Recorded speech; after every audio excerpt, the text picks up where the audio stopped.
To use the activated charcoal cleansing oil, before every use, make sure that you shake it really well. Sometimes the charcoal can settle down here at the bottom if it's been a while since you used it or once you get it right out of shipping. You want to go ahead and in the dropper, you want to take one dropper full to begin with. I like to apply it to my non-dominant hand, or you can apply it directly to the skin. It's entirely up to you.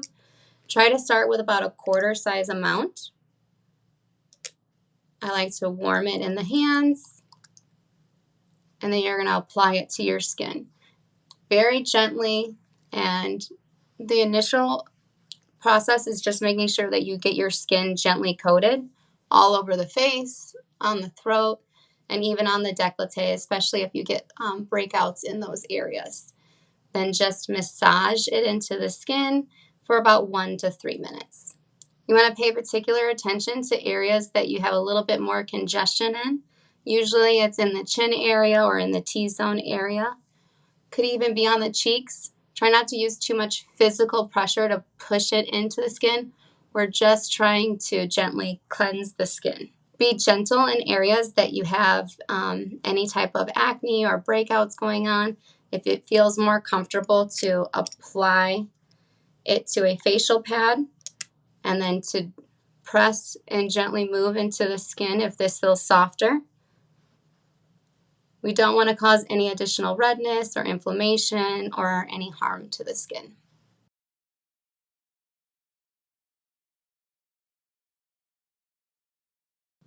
There's no real wrong or right way to do it. Just make sure that you're being gentle with your skin. You're not tugging or pulling on the skin at all.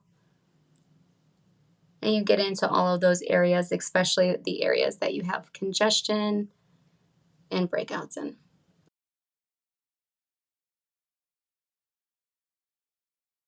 Another area that I like to target and focus in when I'm oil cleansing is right here along the lip line.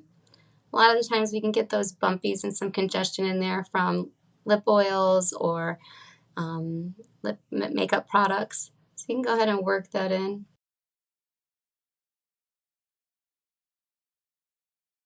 And then to remove the product, you're going to take your facial pad, or you can use a soft facial cloth, whatever's more comfortable for you. I like to wring out the rag or the facial pad just enough to where it still has water in it, and then use very warm but not hot or steaming water, and then remove it in upward and outward strokes, and then rinse and wring out your cloth as often as needed. In areas that you have some more breakouts in that may be painful, you can just take your facial pad and press and hold it into the skin. I really like the Bamboo Earth reusable facial pads. They're dual, they're ply, so you have both sides to work with. Once one side gets too much oil on it, just flip it over and keep moving on. And if you have areas that you're more porous or that you have more texture to, just go over those areas a few more times, again, being gentle. Once the cleansing process is done, the skin should feel moist and supple, but it shouldn't have any oil or grease left on the skin. Some of the common problems that we hear about removing the activated charcoal cleansing oil is that the skin will either still feel too oily or that there'll be some charcoal left over in the pores. So one of the things that I suggest is using a washcloth that is still gentle but has a little bit more texture to it. These are very soft and smooth. They may not grip and take all of that off of your skin. And then also making sure that you're taking your time, removing it slowly. In areas that you may have some painful acne in, you can gently press to remove the oil. So it's very important when you're using any of the cleansing oils to ensure that you're not actually touching the pipette on the dropper. We want to make sure, especially for blemish-prone skins, that you're reducing the spread of bacteria as well as cross-contamination. So when you're applying either to the skin, don't let the pipette touch the skin, or with the hands, try not to grab and pull the rest of the oil down off of the pipette. I also highly encourage you to store your products in a cool or room temperature and darker area. So the rose water cleanser is really easy to use. Before each use, please make sure that you shake it every time. We don't use any binders or fillers or anything in our products. We want to make sure that we shake them prior to. You can use either our reusable facial pads. These are 2-ply and they're 100% organic cotton. Or you can use a cotton round or a cotton ball, whichever is your preference, or a facial washcloth, something that's soft and smooth that can be used on the skin. I like to go ahead and take it directly from the bottle. You can place it on top. I'm going to turn it over and allow it to get onto the pad. I normally do, about 2 to 3 soaks is the best way to explain it. You want it to have enough product on the pad where it does soak through on the other side. You're going to use one side for most of your face and then use the other side for the rest of the face. So be sure to cleanse your face, your throat, and your décolleté. These areas are often overlooked, and these are areas that we often have signs of premature aging sooner in life. You're going to apply it by swiping it in upward and outward motions on the skin. I like to use the first side of the pad for the décolleté as well as my throat up to the jawline. And then using the other side of the pad for the rest of the face. If you have looser skin or if you have a little bit of loss of collagen or elastin in the skin, you can brace the skin. We want to avoid any type of tugging or pulling. If you have more sensitive skin, you can do what I call as a press and bounce, where you're just pressing and moving it across the skin. This is also beneficial if you have breakouts or any type of wounds on the skin. Once you have already applied it to the skin, we suggest that you rinse and remove the rose water cleanser using tepid water. Some people don't rinse the rose water cleanser off. The preference is entirely up to you. However, we encourage you to remove it. One of the reasons why we suggest that you remove the rose water cleanser is so then that way it's prepped and ready to go for the next step, and you don't leave any film or residue on the skin.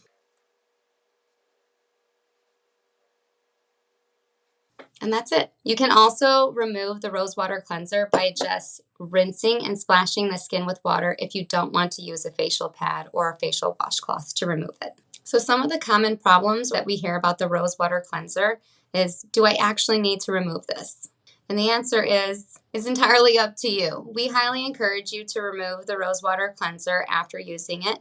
It can help remove any excess bacteria or sebum or anything else left over on the skin.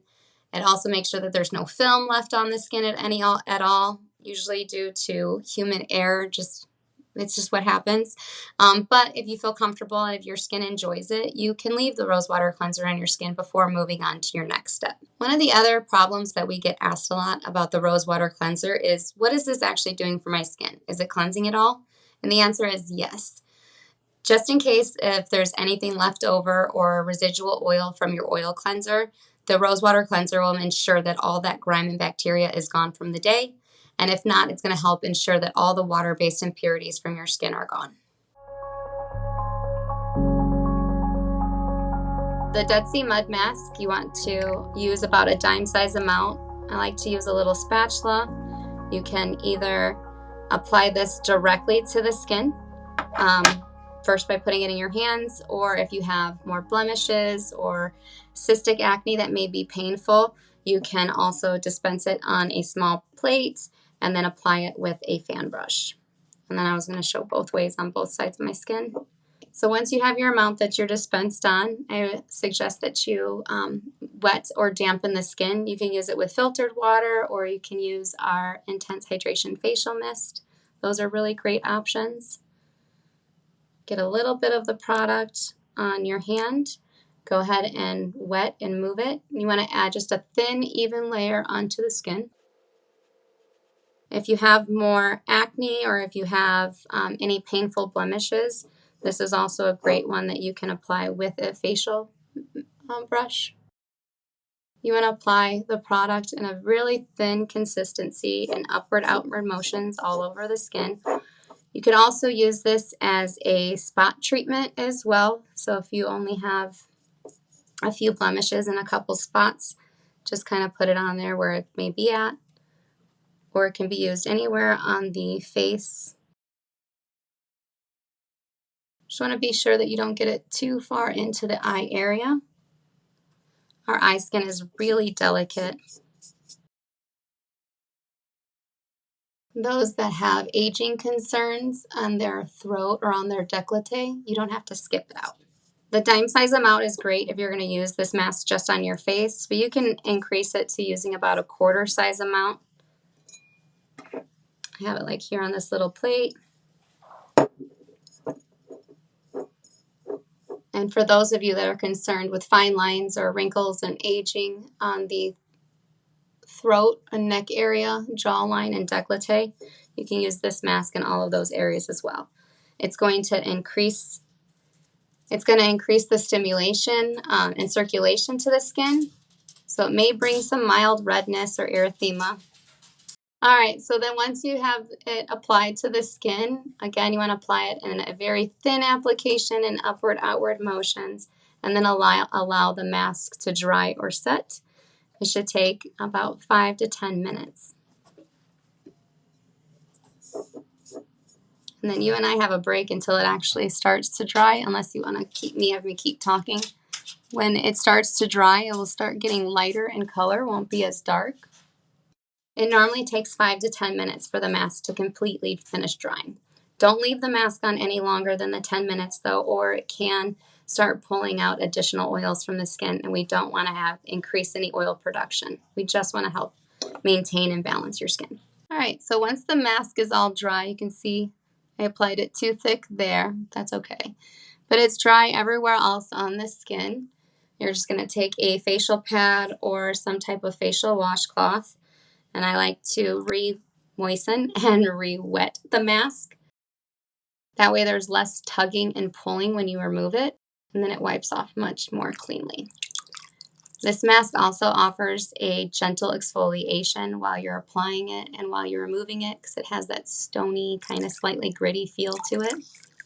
And then you can see in the areas that the mask is at, there'll be what's called mild erythema, or some redness, some pinkiness to the skin. And that's from that increase of circulation, that increase of blood flow to the skin.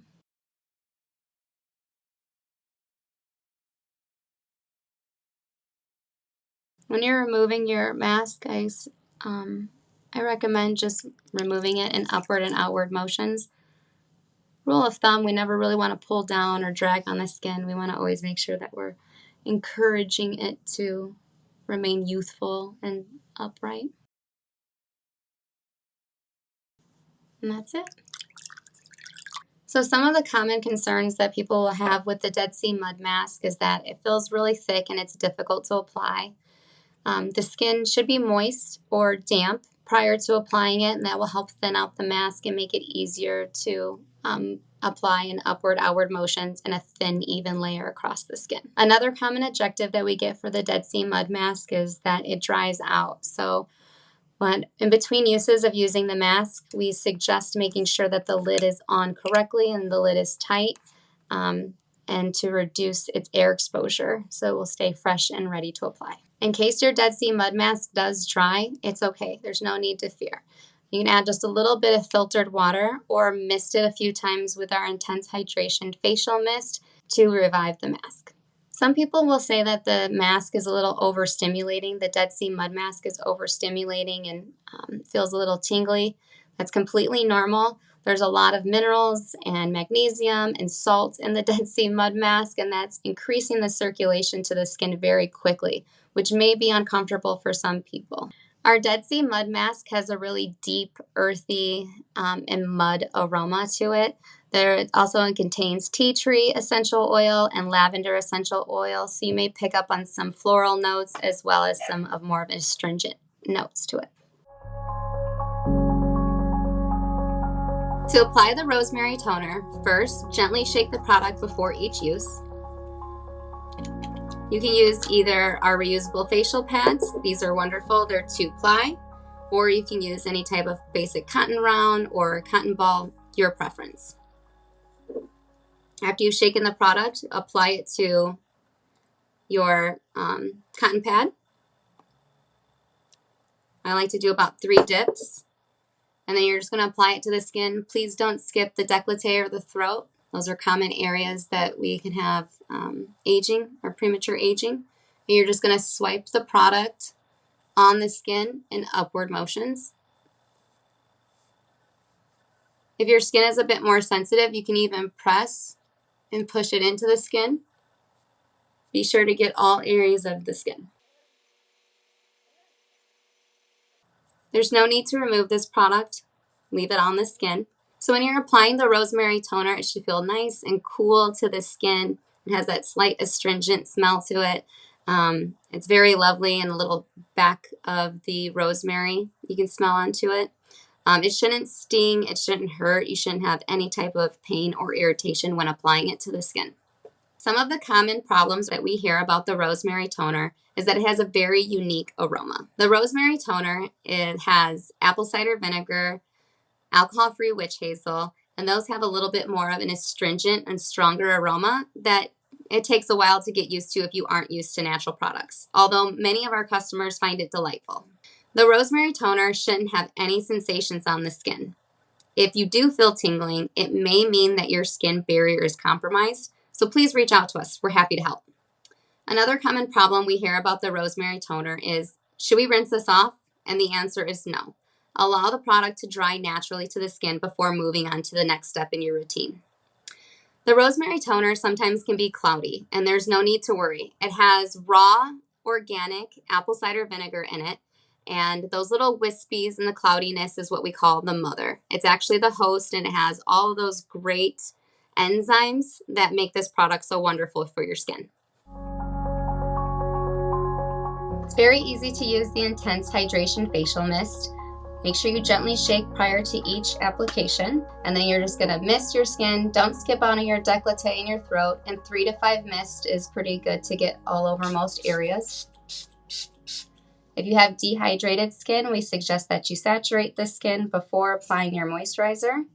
And then once you have the mist on, immediately follow with your favorite serum and your moisturizer. Some of the common problems we hear about the Intense Hydration Facial Mist is, how much do I use? And we suggest that you use 3 to 5 mists. Please don't skip your décolleté or your throat. If you have more dehydrated skin, then we suggest saturating your skin, so you may need some more mist, and then follow immediately with your serum or your moisturizer. We do not suggest letting the Intense Hydration Facial Mist dry on your skin. Follow immediately with your serum or your moisturizer of choice. And when it goes onto the skin, it's going to feel nice and cool and refreshing and calming. It's very beautiful on the skin. To use the Intense Hydration Cactus Concentrate, first we highly suggest that you mist your skin with the Intense Hydration Facial Mist or filtered water. Be sure not to skip your décolleté or your throat. I have dehydrated skin, so we suggest if you have dehydrated skin to generously saturate your skin. The Intense Hydration Cactus Concentrate, it comes with this little spatula. It helps reduce cross-contamination in your product. Dispense just a little bit. A little goes a long way. When you apply it to your hands, go ahead and emulsify the product to make sure that it becomes nice and smooth, and then press it into the skin. It's very fast absorbing, and it's smooth on the skin. It feels very cool and refreshing. If you use too much, don't have any fear. Just remist yourself with the Intense Hydration Facial Mist. Or you can blot the skin with tissue. Don't rub, just blot. Pick up the excess that you've used. And then next time, just use a little less.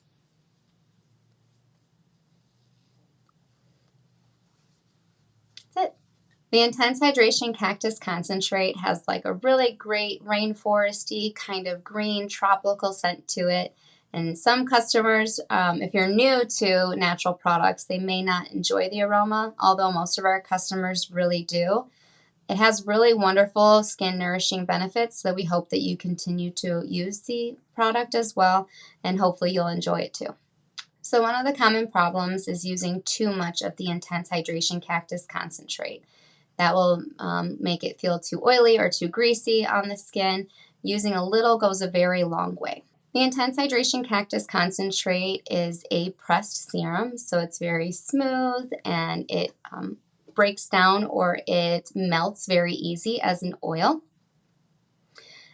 Once the product comes to you during shipping, because we don't use any stabilizers or preservatives or fillers in any of our products, it's just raw, organic, and natural ingredients, it may melt to you during transition.